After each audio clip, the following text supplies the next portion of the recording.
Muy buenas noches. Esto es Horror Ipsum. Mi nombre es Adalberto Agudelo Cardona y soy su anfitrión. Esta noche quiero compartir con ustedes una experiencia personal, una historia real. Espero que la disfruten. Oscuros recuerdos de una casa maldita, por Adalberto Agudelo Cardona. Como funcionario público tuve que visitar sitios donde se estaban demoliendo viejas edificaciones para vigilar la preservación de bienes inmuebles de valor cultural. Una de las visitas me resultó impactante. Era una casa construida a finales de los años 60, extensa, elegante, con excelente distribución y bellos acabados en madera, construida en un solo nivel, pues uno de sus habitantes originales tenía una enfermedad incapacitante. Los ancestros hubieran dicho que sobre los propietarios pesaba el mal de ojo. El enfermo falleció tras un largo sufrimiento.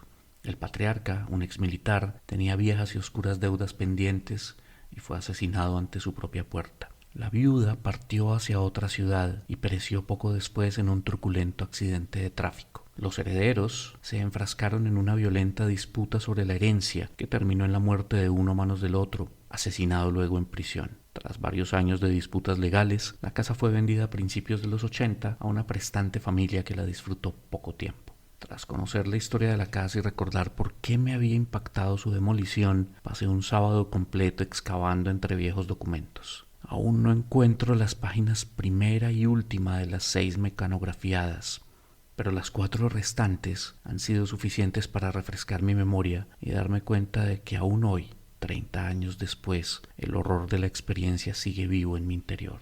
Aparte de esas escasas y maltratadas hojas, ya no hay evidencias. La única fotografía borrosa tal vez haya sido un accidente con el disparador de la cámara. La cinta magnetofónica fue destruida.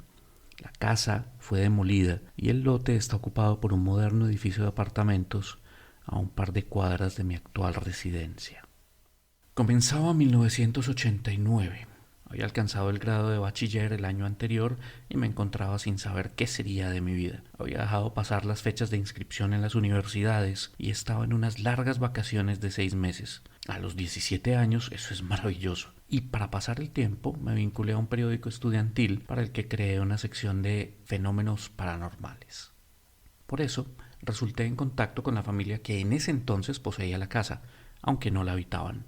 Tampoco se habían decidido a venderla o alquilarla. El muchacho con el que hablé, que llamaré Pablo, me confesó que las ofertas eran tentadoras, pero provenían de personas con antecedentes dudosos, así que estaban indecisos. Pablo no quiso ser específico respecto a los hechos concretos que habían llevado a la decisión de abandonar la casa, dejando el mobiliario intacto. Solo me habló de incidentes aislados, muebles pesados que se movían por sí mismos, un equipo de sonido que se encendía a todo volumen a las horas más intempestivas estando desconectado, ruidos inexplicables. Sentí que no me contaba todo, pero no quise presionarlo. Decidí desafiarme pasando una noche en la casa para entregar un excelente relato de primera mano. Claro, mi osadía no llegaba al punto de hacerlo solo. Lo planeé con otro de los chicos del periódico, que una hora antes de la cita me llamó para excusarse con alguna tontería. Poco después, Luisa Fernanda, una morena menuda y preciosa que hacía parte del equipo editorial, me llamó para sugerirme que desistiera, y mis hormonas adolescentes decidieron demostrarle que no era ningún cobarde.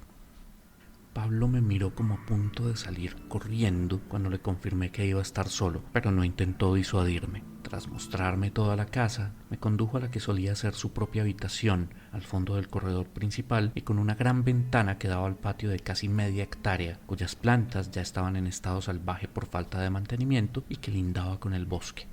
Antes de irse, me sugirió que mantuviera las cortinas corridas, consejo que no quise seguir, y que pasara lo que pasara, no abriera la puerta del cuarto durante la noche, y se fue antes de oscurecer.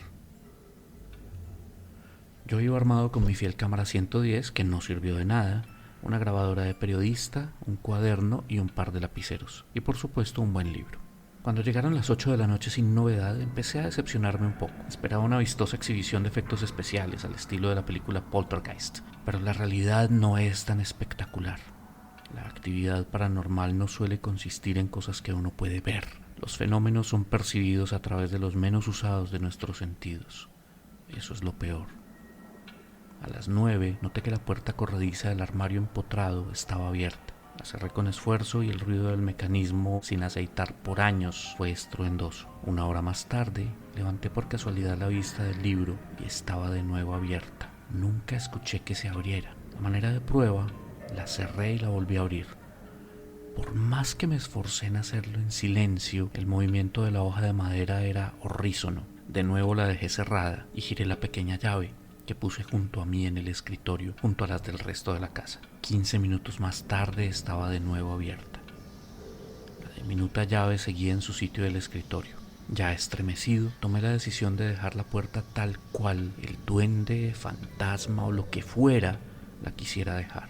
A eso de las 10:30 escuché como una gran vajilla de múltiples puestos se rompía contra el piso embaldosado de la cocina. Cuando Pablo me había enseñado la casa, noté que las alacenas estaban vacías, salvo algún trapo olvidado por la persona encargada del aseo. Algo que jamás he entendido en las películas de terror es la soberana estupidez de los protagonistas que siempre tienen que ir a investigar, a desafiar las fuerzas sobrenaturales, quizá malignas, que los acechan. Yo tomé la opción B. Intenté concentrarme en el libro. Después de intentar leer la misma página en 13 ocasiones sin ningún éxito, preferí encender la grabadora, tomar mi cuaderno y empezar a narrar y anotar todo. Entre las 11 menos cuarto y la medianoche, los apuntes relatan una colección de fenómenos auditivos absurdos, extraños, algunos aterradores. Recuerdo poco sobre esa parte de la noche y por más que me esfuerzo, no sé qué me pudo haber impedido anotar 11:42. ¿Perros? Pero cuando llegó la medianoche, un único sonido, claro e inconfundible, me llenó de un pavor tal que aún hoy lo recuerdo con total claridad. Afuera de la habitación, junto a la puerta, claro, nítido y muy fuerte, resonó el llanto de un bebé. Duró casi 15 minutos, según la anotación de la hora en el manuscrito. Pero para mí fue una eternidad. Debí abrir. Tenía el impulso de verificar que, de algún modo, un bebé real no hubiera llegado hasta ese sitio y estuviese congelándose, hambriento, desamparado. Y otro impulso igual de fuerte me compelía a arrojarme por la ventana al patio y al bosque de más allá. Cuando el llanto terminó, yo mismo lloraba de terror, en silencio, temeroso de hacer el más mínimo ruido. Y entonces, dentro de la habitación, sonó algo que en el manuscrito describí como el rugido de un león furioso. Volví, sin poder evitarlo, mis ojos hacia la fuente del ruido y vi cómo la puerta del armario se cerraba. Esta vez, con todo el ruido que yo mismo hubiera obtenido de realizar la misma acción. En principio, comprobar que no se trataba de un monstruo en la habitación me alivió, hasta cuando caí en cuenta de lo que estaba viendo. Esa pesada puerta corrediza se movía muy despacio por sí misma hasta cerrarse por completo.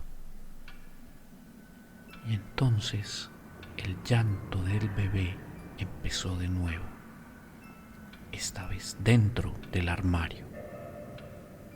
Recuerdo orar con fervor pero en silencio hasta cuando el llanto terminó.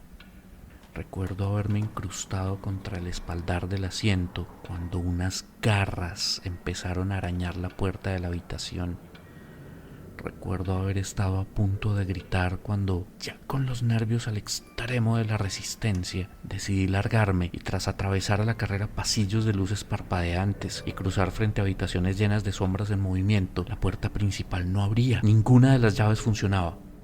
De regreso en la habitación, recuerdo escribir una especie de absurdo testamento en la penúltima página del cuaderno. Si alguien encuentra estas notas.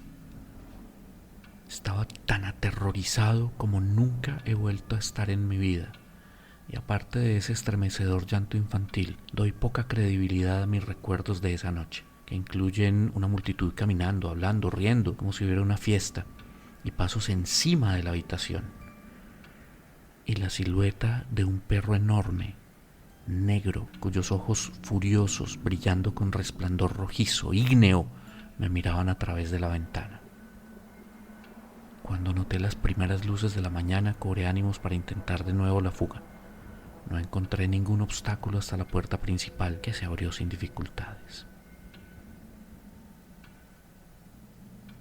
Hubiera sido mucho pedir un descanso tranquilo tras la experiencia, pero ya en mi propia casa, en terreno conocido, con las puertas de mi habitación y de mi armario abiertas de par en par y a plena luz del día, volví a escuchar la cinta. Estaba el llanto del bebé, estaba mi respiración agitada y mi murmullo nervioso, sería más preciso decir aterrorizado, contando que algo arañaba la puerta del cuarto. Estaban los pasos sobre la habitación y estaban las voces.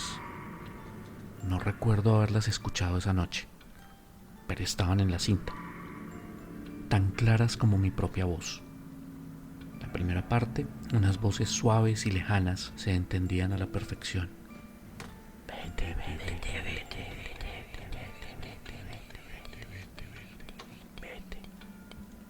vete. Más tarde, una sola voz masculina, profunda, angustiada, acercándose y alejándose, distorsionada, pasaba del susurro al grito, siempre nítida. Sablubón, sablubón, sablubón, sablubón, sablubón, sablubón. Apagué la grabadora y me fui a la sala de la casa ese sábado a las 8 de la mañana a ver televisión y me quedé dormido. Esa misma tarde tomé la cinta y la llevé a un amigo que tenía montado un improvisado estudio de grabación. El reproductor enredó, rompió y mascó la cinta en la primera pasada, algo que el aparato nunca había hecho y nunca volvió a hacer. Pero las ominosas palabras de la voz misteriosa habían quedado sobre papel. Me llevé la palabreja a la Facultad de Idiomas de la universidad local y luego de 10 minutos todos en el laboratorio lingüístico reían a mandíbula batiente. Sablubón no es el nombre de ningún antiguo demonio mesopotámico, ni se trata de una olvidada maldición egipcia, sumeria o muisca.